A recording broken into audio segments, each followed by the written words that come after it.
Hello guys, so we are meeting once more, and today I want to show you this incredible tool called Uptime Kuma. So you want to monitor your network, and you can use Uptime Kuma, which is an open source, free and easy to use self-hosted monitoring tool, and works incredibly well with different platforms like Linux, Windows, and Windows Server. So today I'm going to walk through the installation of Uptime Kuma using Docker. So without wasting time, let us go to the installation process, and I'm going to choose the installation with Docker.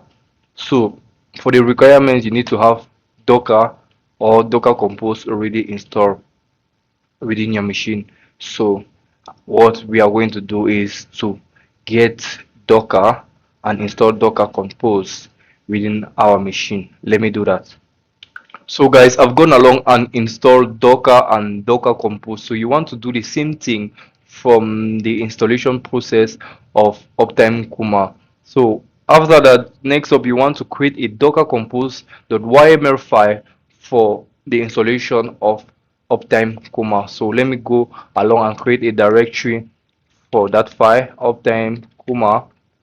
So I'll cd Uptime Kuma, and I will create a new file called docker-compose.yml for the Uptime Kuma. So let me go to the Uptime Kuma website and grab the entire YML configuration for Uptime Kuma. So this is the configuration for Uptime Kuma.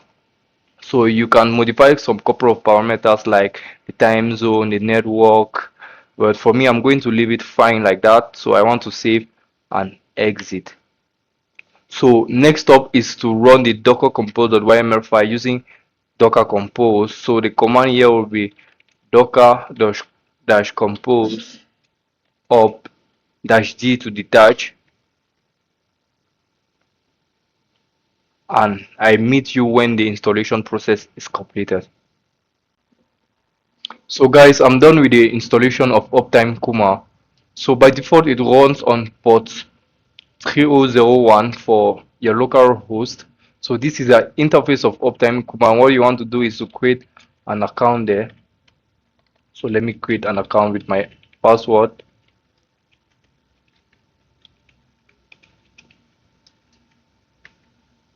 So I've created an account, and this is the interface of Uptime Kuma. Like I told you, it's pretty easy but yet very powerful to use. So let me add a new device to monitor. So I'm going to send pings to a particular device. This is my Proxmox server. So I'll call it main server. I have two Proxmox server, both a main and a backup server. And then host name will be the IP address that I want to monitor.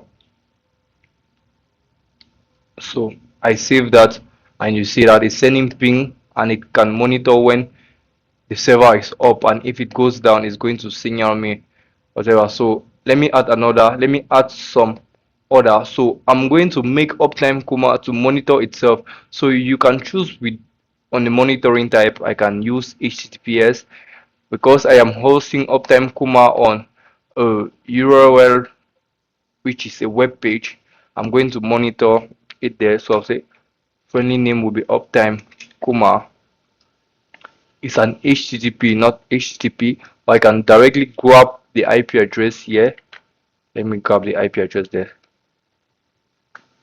Yes, and basically there's some other parameters like the heartbeat interval, number of retries, the number, and some other others to add like it should ignore TLS and SSL certificates on the website. I'm going to allow it fine like this. You can change the status code that is accepted as a valid situation of being up. I'm going to save that. Aside from that, Uptime Kuma supports.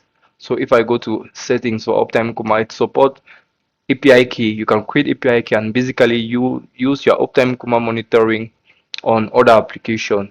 So thank you guys for the time.